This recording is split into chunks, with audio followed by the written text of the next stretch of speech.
Baik, Assalamualaikum warahmatullahi wabarakatuh. Perkenalkan, nama saya Dede Nurul Komaria, asal instansi dari Stibnu Al-Farabi Pangandaran. Pada kesempatan kali ini saya akan menyampaikan terkait dengan moderasi beragama. Izinkan saya untuk share screen terkait dengan apa sih moderasi beragama itu. Ya,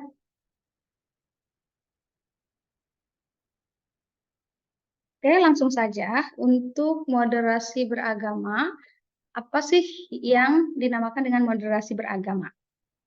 Yang pertama kita harus tahu dulu apa sih arti kata moderasi ya. Moderasi dalam arti sederhananya adalah jalan tengah. Dalam sejumlah forum diskusi kerap kali terdapat moderator ya yang menengahi proses diskusi, tidak berpihak kepada siapapun atau kepada pendapat manapun ya. Jadi moderator ini bertugas untuk bersikap adil kepada semua pihak yang terlibat di dalam forum diskusi. Nah, kemudian moderasi ini juga bisa berarti sesuatu yang terbaik. Nah, sesuatu yang terbaik ini adalah sesuatu yang ada di tengah-tengah yang biasanya berada di antara dua yang buruk, gitu ya. Contohnya adalah keberanian. Nah, sifat keberanian ini atau sifat berani ini bisa dianggap baik karena berada di antara sifat ceroboh dan sifat takut. Nah, kemudian contoh lain adalah sifat dermawan ya. Sifat dermawan juga merupakan sifat yang baik karena ia berada pada sikap antara sifat boros dan sifat kikir. Nah, itu analogi dari moderasi. Nah, kemudian ditarik ke dalam konsep moderasi beragama. Apa sih yang dinamakan dengan moderasi beragama? Moderasi beragama merupakan cara beragama jalan tengah sesuai dengan pengertian moderasi tadi. Ya, dengan moderasi beragama, seseorang tidak ekstrim dan tidak berlebih-lebihan saat menjalani ajaran agamanya. Jadi orang tersebut mempraktekkan agamanya sesuai dengan panduan gitu ya, namun tidak berlebihan. Nah, itulah yang dinamakan dengan moderat. Tapi benarkah sikap ekstrim itu buruk gitu ya? Ada pertanyaan bahwa benarkah sifat ekstrim itu buruk? Benar, jangankan sifat ekstrim ya atau berlebih-lebihan terhadap sesuatu yang jelas-jelas buruk, terhadap kesombongan, bahkan terhadap sesuatu yang dianggap baik pun, jika itu berlebihan, maka bisa jadi itu adalah buruk gitu ya. Jadi memang sewajarnya, secukupnya. Nah, lihatlah contohnya sebagai sifat dermawan. Sifat ini pasti baik karena ia berada di antara sifat boros dan sifat kikir ya. Tapi jika seseorang melakukan kedermawanannya secara berlebihan, ia bisa terjatuh ke dalam pemborosan, gitu ya.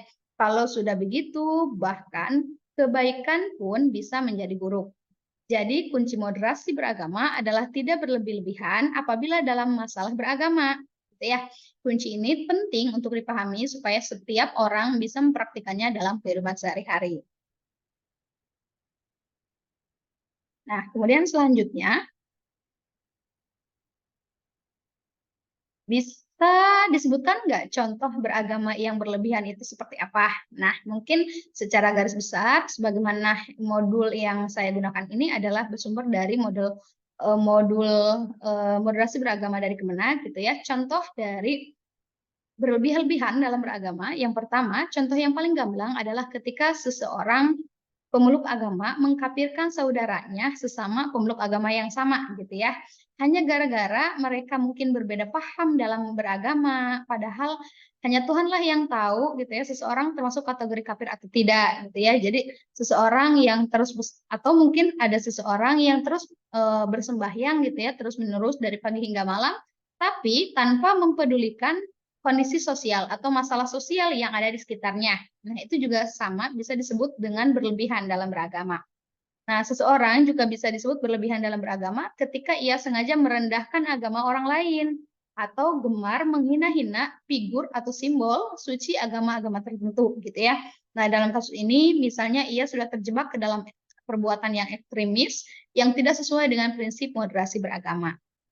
Atau mungkin contoh lain, misalnya ada seorang yang menyantap makanan atau minuman yang jelas-jelas haram menurut ajaran agamanya. Namun hanya karena alasan toleransi kepada jelas-jelas haram, tapi karena toleransi kepada umat agama lain atau mungkin merusak ibadah, rumah ibadah karena tidak setuju dengan paham keagamaannya. Nah, sikap ekstrim lainnya juga adalah mengikuti ritual pokok ibadah agama lain karena alasan tenggang rasa. Ini juga sama ya, berlebih-lebihan dalam beragama gitu ya, atau ekstrim dalam beragama, contoh ekstrim. Nah, kemudian ini semua tidak dibenarkan, jelas ya tidak dibenarkan. Bersikap moderat itu cukup menghormati orang lain dan tidak mengganggu satu sama lain. Ya, ia sendiri harus mantap dengan kepercayaannya, tidak perlu menggadaikan keyakinannya kepada keyakinan-keyakinan yang lain. Ya.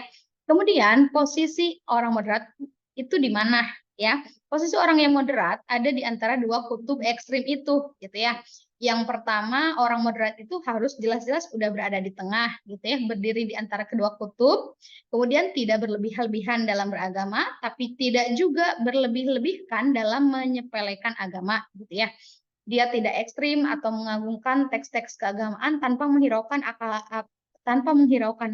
akal dan nalar, gitu ya. Juga tidak berlebihan mendewakan akal sehingga mengabaikan teks atau panduan atau syariat, gitu ya.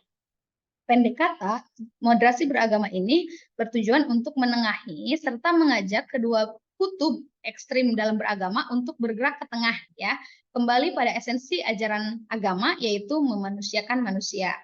Nah, yang terakhir, mungkin apa sajakah prinsip beragama yang moderat? Nah, prinsip beragama yang moderat itu ada dua. Yang pertama, adil dan berimbang. Ya, bersikap adil berarti menempatkan segala sesuatu pada tempatnya, seraya melaksanakannya secara baik dan secepat mungkin. Sedangkan sikap berimbang berarti selalu berada di tengah di antara dua kutub. Dalam hal ibadah misalnya, seorang moderat yakin bahwa beragama adalah melakukan pengabdian kepada Tuhan dalam bentuk menjalankan ajaran agama yang berorientasi pada upaya untuk memuliakan manusia. Nah, orang yang ekstrim sering terjebak ke dalam praktik beragama atas nama Tuhan hanya untuk membela keagungannya saja, seraya menyampingkan aspek kemanusiaan. Jadi praktik agama yang berlebihan gitu ya, yang memang pada akhirnya menyampingkan aspek kemanusiaan. Orang beragama dengan cara ini rela sampai dengan mengkhianati atau membunuh sesama manusia gitu ya atas nama Tuhan, dan itu merupakan perbuatan yang tidak dibenarkan. Padahal menjaga kemanusiaan, nilai-nilai kemanusiaan ini itu sendirilah merupakan bagian dari ajaran agama. Ya, mungkin seperti itu pemaparan dari saya terkait dengan moderasi beragama. Mohon maaf bila ada kata-kata yang kurang berkenan. Terima kasih sudah menyimak. Wassalamualaikum warahmatullahi wabarakatuh.